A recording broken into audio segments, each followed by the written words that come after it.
Let me get comfortable here. Good evening and welcome to Something for Kids, a time of storytelling. And I want to introduce you to a friend of mine. This is Manzanita. Manzanita is one of our 3 Chihuahuas, and we have 2 others, Emily, who's playing with the Dalmatian, and Temak, who can't be bothered with anything else. But Manzanita is, don't tell the others, one of my favorites. And she is Manzanita because that's Spanish for a little apple, and her head is kind of round. And so that's why she's, okay. That's why she's called a little apple, and she gets scared really easily. Mwah, I love you. Anyway, I wanted to invite you today because I thought it might be fun to tell some stories. When I was a little kid, I loved hearing my mom and dad read me stories. And I remember going to school, and I loved when the teachers would also read stories to me. And when I was in college, one of my first jobs was with a family that had 5 kids. And I worked or helped out where I could when I got home from college, and helped the family and the kids with their homework. And one of the things that he loved doing is I would read a story or a part of a story each night to the eldest boy and the younger boy as well, and the girls. And everyone loved to hear stories, but they each wanted to hear it themselves. So with your permission, I want to tell you a little bit about one of my favorite books called The Lion, the Witch, and the Wardrobe.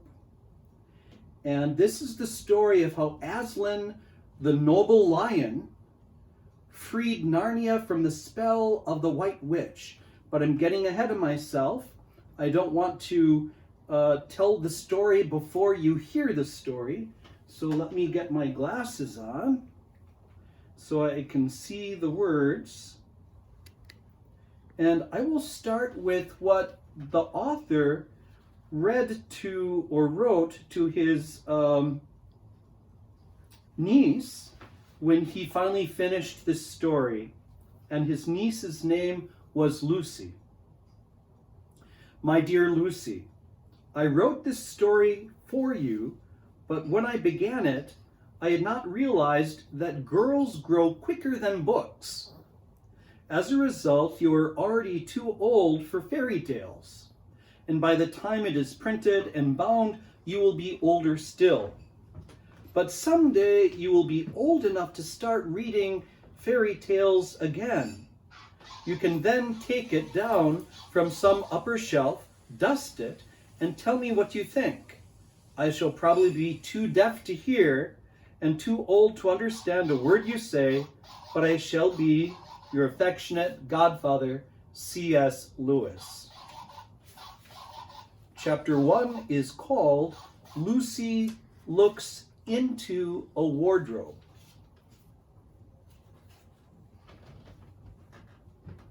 Are you all comfortable and ready for the story? Here we go. Once there were 4 children whose names were Peter, Susan, Edmund, and Lucy. This is a story about something that happened to them when they were sent away from London during the war because of air raids. They were sent to the house of an old professor who lived in the heart of the country, 10 miles from the nearest railway station and 2 miles from the nearest post office. He had no wife, and he lived in a very large house with a housekeeper called Mrs. Macready and 3 servants. Their names were Ivy, Margaret, and Betty, but they do not come much into this story. He himself was a very old man with shaggy white hair, which grew over most of his face as well as on his head, and they liked him almost at once. But on the first evening, when he came out to meet them at the front door, he was so odd-looking that Lucy, who was the youngest, was a little afraid of him. And Edmund, who was the next youngest, wanted to laugh. And he had to keep on pretending he was blowing his nose to hide it. As soon as they had said goodnight to the professor and gone upstairs on the first night, the boys came out into the girls' room and they all talked it over. "We've fallen on our feet and no mistake," said Peter. "This is going to be perfectly splendid. That old chap will let us do anything we like." "I think he's an old dear," said Susan. "Oh, come off it," said Edmund, who was tired of pretending not to be tired, which always made him feel bad-tempered. "Don't go on talking like that." "Like what?" said Susan. "And anyway, it's time you were in bed." "Trying to talk like mother," said Edmund. "And who are you to say when I'm to go to bed? Go to bed yourself." Hadn't we all better go to bed?" said Lucy. "There's sure to be a row if we're heard talking here." "No, there won't," said Peter. "I tell you, this is the sort of house where no one's going to mind what we do. Anyway, they won't hear us. It's about 10 minutes' walk from here down to the dining room, and any amount of stairs and passages in between." "What's that noise?" Lucy said suddenly. It was far larger a house than she had ever been in before, and the thought of all those long passages and rows of doors leading into empty rooms was beginning to make her feel a little creepy. "It's only a bird, silly," said Edmund. "It's an owl," said Peter. "This is going to be a wonderful place for birds. I shall go to bed now. I say, let's go and explore tomorrow. You might find anything in a place like this. Did you see those mountains as we came through? And the woods?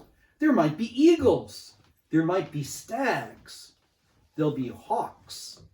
"Badgers," said Lucy. "Snakes," said Edmund. "Foxes," said Susan. But when the next morning came, there was a steady rain falling, so thick that when you looked out of the window, you could see neither the mountains nor the woods nor even the stream in the garden. "Of course it would be raining," said Edmund.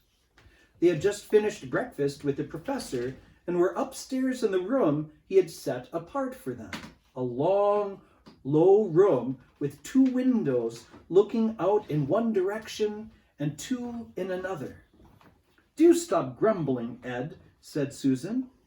10 to 1, it'll clear up in an hour or so.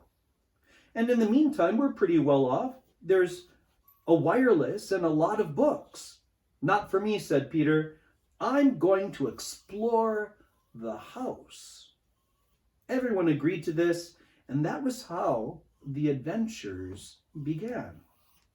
It was the sort of house that you never seemed to come to the end of, and was full of unexpected places. The first few doors they tried led only into spare bedrooms, as everyone had expected that they would.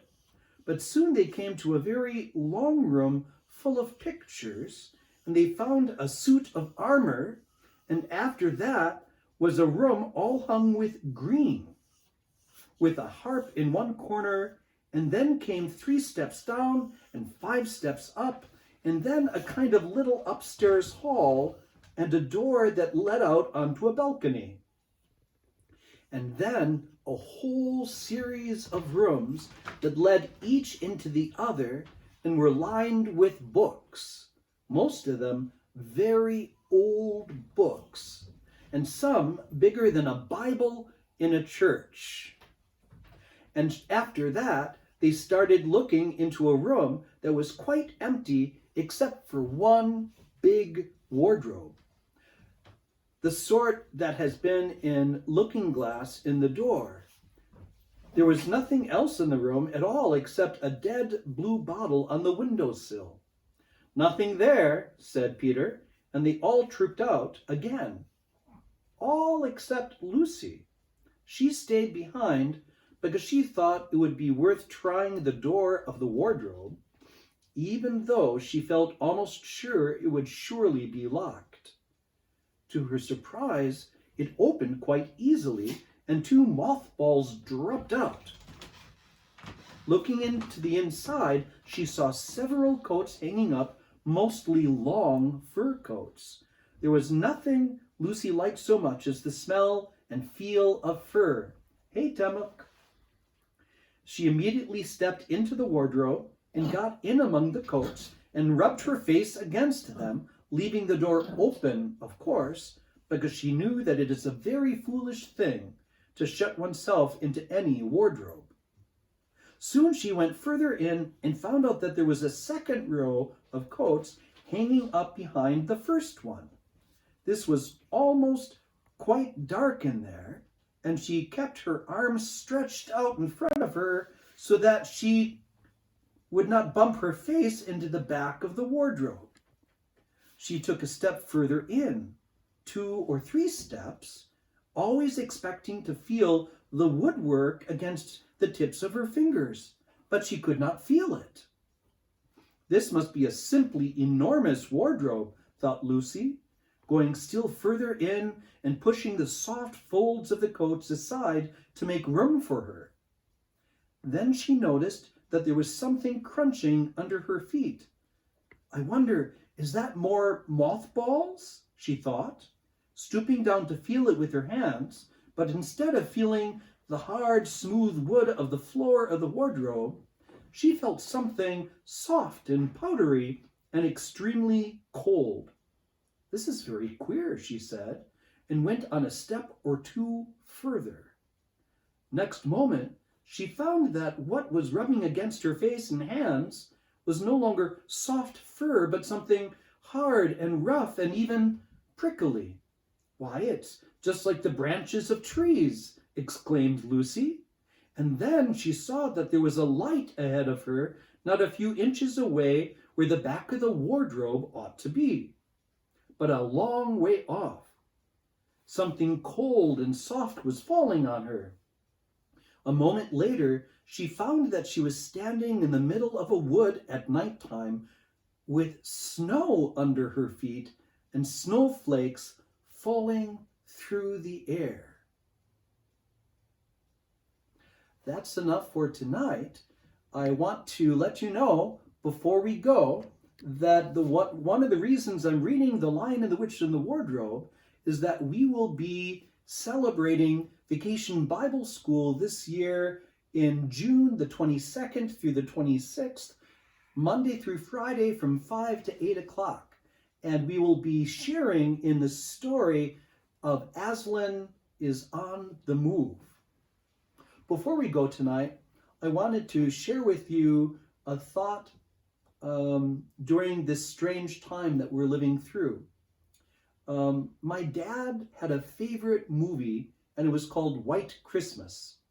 And in that movie, there was a song that was sung. And some people think it's a very good idea when you are ready to go to bed and when you are having trouble sleeping to think of good things. And so I wanted to share this song with you to help you also think of good things. It's called When I'm Worried and Cannot Sleep, I Count My Blessings Instead of Sheep. When I'm worried and cannot sleep, I count my blessings instead of sheep, and I fall asleep, counting my blessings. When my bankroll is getting small, I think of when I had none at all, and I fall asleep, counting my blessings. I think about a nursery and I think of curly heads, and one by one I see them as they slumber in their beds. If you're worried and you can't sleep, just count your blessings instead of sheep, and you fall asleep, counting my blessings.